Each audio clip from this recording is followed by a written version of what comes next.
એક તરફ આસ્થાનું કેન્દ્ર છે તો બીજી તરફ કાયદાનું પાલન કરાવતી ખાખી અને વહીવટી પાંખ.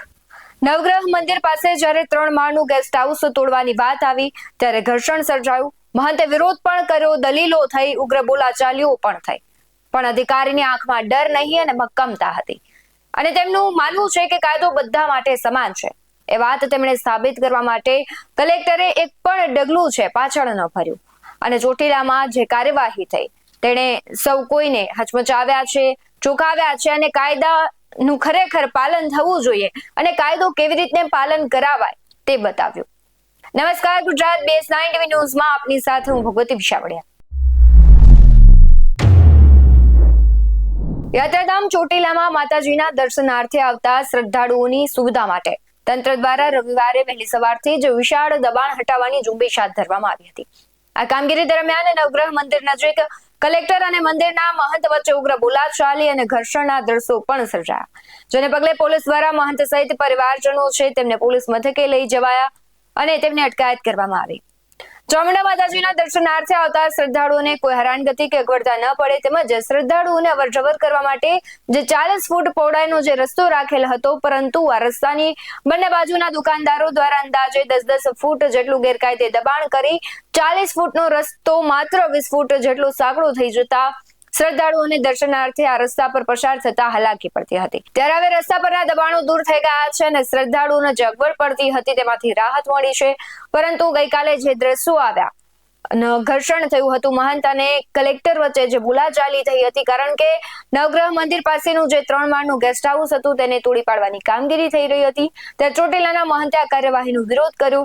દરમિયાન કલેક્ટર અને મહંત વચ્ચે રસ્તા પર જ ભારે ઘર્ષણ થયું. પરિસ્થિતિ વણસતા પોલીસે મહંત અને તેમના પરિવારને કહેવાય છે કે પોલીસ મથકે લઈ જવાની પણ ફરજ પડી અને આ ઘટનાને પગલે શ્રદ્ધાળુઓમાં પણ મિશ્ર પ્રતિસાદ અને રોષ પણ જોવા મળ્યો હતો. તંત્રની આ કડક કાર્યવાહીથી ચોટીલા અને આસપાસના વિસ્તારોમાં સરકારી જમીન પર દબાણ કરનારા તત્વોમાં હાલ તો ભારે ફફડાટ ફેલાયો છે.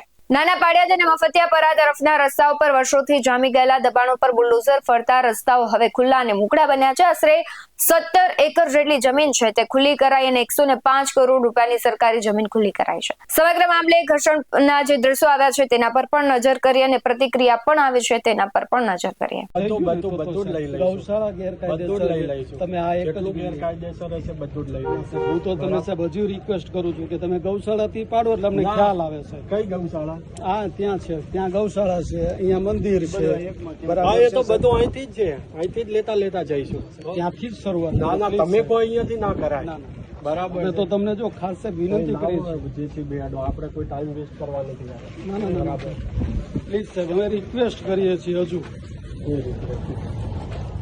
અમારો દાવા ઉપર તમે એમ કહો કે ભાઈ તમારો દાવો અમને માન્ય નથી, તમે અમને કોઈ લીગલી નોટિસ આપો. લાવો હેડો, તમે વિડીયો શરૂ કરો સાહેબ. કરી લો વિડીયો, તમારે જે કરવો વિડીયોગ્રાફી કરી લો. વિડીયોગ્રાફી કરવી એ તમારો હક અધિકાર.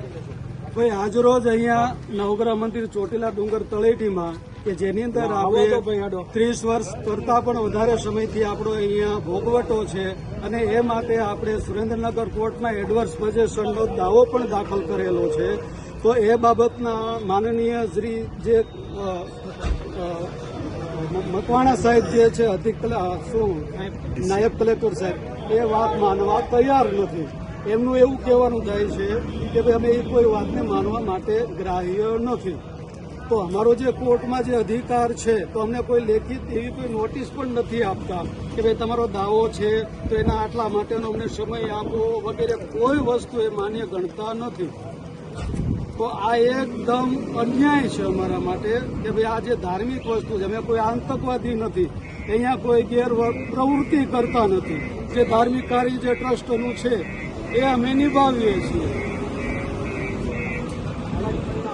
નેશનલ હાઈવે 47 થી જે ચોટીલા માતાજીનો જે ડુંગર આવેલો છે ત્યાં તળેટીની અંદર જુદા જુદા દબાણકારોએ લગભગ 450 થી પણ વધારે દબાણો ઊભા કરી દેવામાં આવેલા હતા.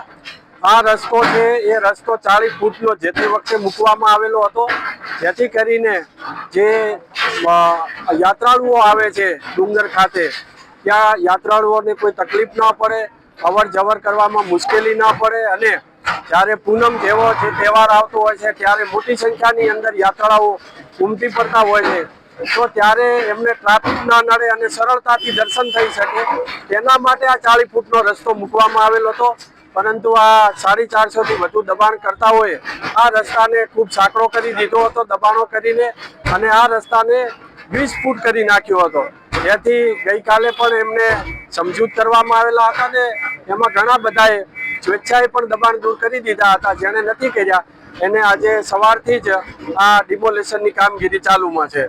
શું કાર્યવાહી આગળ થશે? આગળ અત્યારે તો આ ડિમોલેશન તમામે તમામ દબાણકર્તાઓનું દબાણ દૂર કરી અને રસ્તો છે આખો ખુલ્લો કરવામાં આવશે.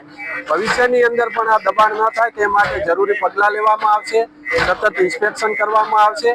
સાથે સાથે જે મોટા દબાણકર્તાઓ છે તેઓની સામે લેન્ડ ગ્રેબિંગ અંતર્ગત કાર્યવાહી કરવામાં આવશે અને જંત્રીના 1% દરે બિન ખેતીનો જે વસૂલ છે દંડ, એ દંડ વસૂલ કરવામાં આવશે. આમ તો આપણે જોઈએ છીએ કે ચોટીલાના પ્રાંત અધિકારીએ જ્યારથી ચાર્જ સંભાળ્યો છે ત્યારે ગેરકાયદે કંઈ ચલાવતા જ નથી.